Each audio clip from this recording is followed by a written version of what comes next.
আসসালামু আলাইকুম রহমতুল্লাহি ওবরাকাতু। প্রিয় দেশবাসী, প্রিয় প্রবাসী, প্রিয় অনলাইন প্রিয় সকল ইউটিউবার ভাই বোন বন্ধুরা, সবাই কেমন আছেন কমেন্টে জানাবেন। প্রিয় বন্ধুরা, আজকে আলোচনা করব আমাদের দেশের এই ক্লান্তি লগ্নে, দেশের এই দূর সময় যে সকল রাজনৈতিক দলগুলো রাজনৈতিকভাবে মোকাবিলা করছে, তার মধ্যে একটি অন্যতম দল জাতীয় পার্টি। যে জাতীয় পার্টি পল্লীবন্ধু হুসাইন মোহাম্মদ এরশাদের হাতে গড়া জাতীয় পার্টি, যে জাতীয় পার্টি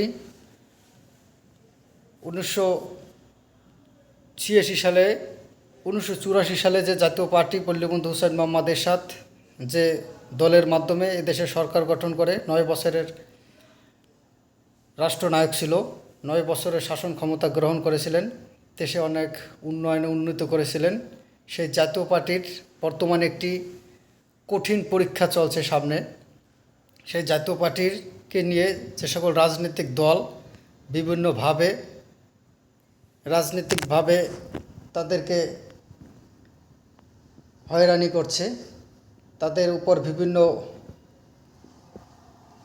দৌড় চাপিয়ে দিয়ে তাদেরকে রাজনৈতিক মাঠ থেকে আউট করার চেষ্টা করছে, তাদের প্রতি অত্যাচার করছে, অনাচার করছে, অবিচার করছে, বারবার তাদের প্রতি আক্রমণ করছে, তাদের অফিস জ্বালিয়ে পুড়িয়ে দেওয়া হচ্ছে, তাদের কার্যক্রমে বাধা দেওয়া হচ্ছে এবং এমনকি তাদের মতামত প্রকাশে বাধা দেওয়া হচ্ছে।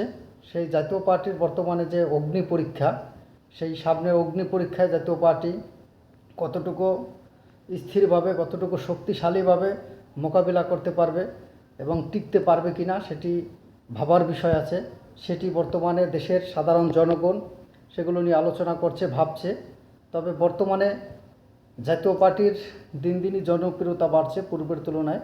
আমরা দেখছি এই বাংলাদেশে যে দলের প্রতি বেশি অত্যাচার করা হয়, যত বেশি নির্যাতন করা হয়, যত বেশি তাদের প্রতি চাপ সৃষ্টি করা হয়, তাদেরকে হেয় প্রতিপন্ন করা হয়, সেই দলের প্রতি দেশের মানুষ বেশি আকৃষ্ট হয়, সেই দলকে, সেই মানুষকে বেশি ভালোবাসে।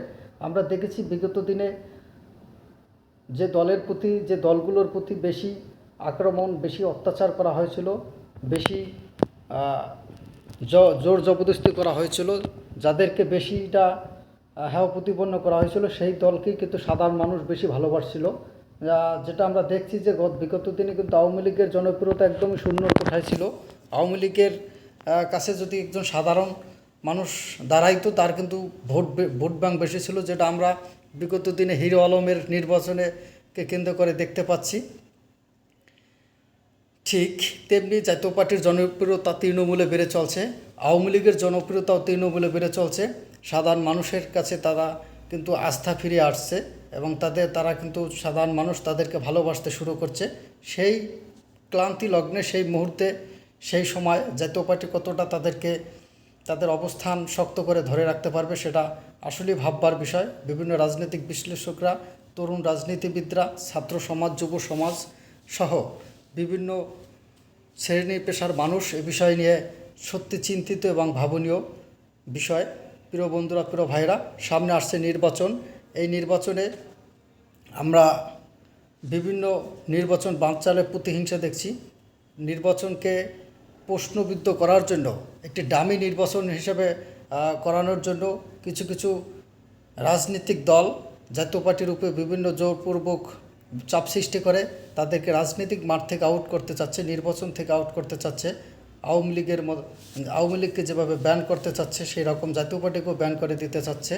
আসলে সাধারণ জনগণ যাদেরকে মেনে নেবে, জনগণ যাদেরকে ভালোবাসবে, জনগণ যাদেরকে ভোট দেবে, তাদেরকে কখনো দাবিয়ে রাখা যাবে না, তাদেরকে কখনো করা যাবে না। জাতীয় পার্টির একটি সবচাইতে বড় সমস্যা হচ্ছে জাতীয় পার্টি একক নেতৃত্বে কখনো এক থাকতে পারে নাই।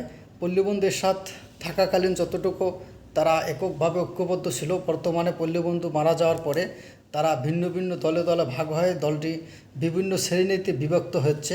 আমরা দেখছি যে এই জাতীয় পার্টি ক্ষমতার পর থেকেই এই পার্টি থেকে কয়েকটি ভাঙন সৃষ্টি হচ্ছে।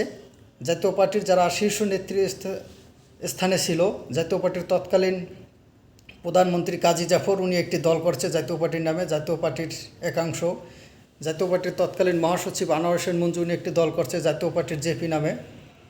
জাতীয় পার্টির তৎকালীন মহাসচিব নাজির রহমান মঞ্জু ওনার বাংলাদেশ জাতীয় পার্টি নামে একটি দল করছে বিজেপি, আবার যার নেতৃত্ব তার ছেলে আন্দালিব রহমান পার্থ দিচ্ছে।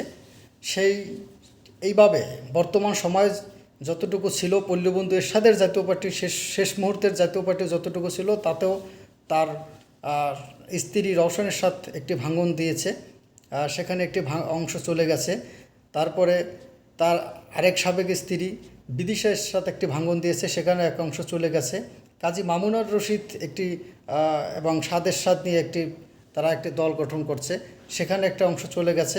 বর্তমানে জাতীয় পার্টির সাবেক চেয়ারম্যান এবং সাবেক মহাসচিব এবিএম রুহুল আমিন হাওলাদার এবং ব্যারিস্টার আনিসুল ইসলাম মাহমুদ এদের একটা অংশ তারা এখন আবার জাতীয় পার্টি নামে তারা একটি দল গঠন, তারা জাতীয় পার্টিকে দাবি করে তারাও নিজেরা একটি অংশ চলে আলাদা হয়ে যাচ্ছে। এভাবে খণ্ড খণ্ড বিভক্তর কারণে দলটি তাদের নিজস্ব শক্তি হারিয়ে ফেলছে, তারা নিজেরা ঐক্যবদ্ধতা হারিয়ে ফেলছে। বিদায় অনেক কুচুক্তি মহল, অনেক অসাধু রাজনীতিবিদরা জাতীয় পার্টিকে নিয়ে খেলছে। জাতীয় পার্টি ক্ষমতা হারাবার পর থেকেই বিভিন্ন রাজনৈতিক দলের খেলার পুতুল হয়ে তারা ব্যবহৃত হয়ে আছে, বিভিন্ন দাবা খেলার গুটি হয়ে তারা ব্যবহৃত হয়ে আছে, রাজনীতিক ক্ষমতায় যাওয়া সিঁড়ি হয়ে তারা ব্যবহৃত হয়ে আছে। সামনে জাতীয় পার্টির একটি সুদিন, কারণ দিন দিনই তৃণমূলে জাতীয় পার্টির ভোট ব্যাংক বাড়ছে, জনপ্রিয়তা বাড়ছে।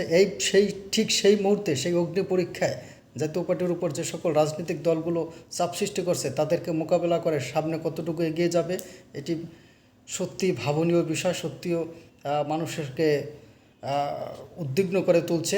এই মুহূর্তে যদি সেই সকল জাতীয় পার্টির যারা জাতীয় পার্টির নাম ব্যবহার করে পল্লীবন্ধু এরশাদের আদর্শ ধারণ করে এবং জাতীয় পার্টিকে নিয়ে যারা চাতক পাখির মতন ক্ষমতায় যাওয়ার জন্য চেয়ে আছে, তারা যদি সবাই ঐক্যবদ্ধভাবে যদি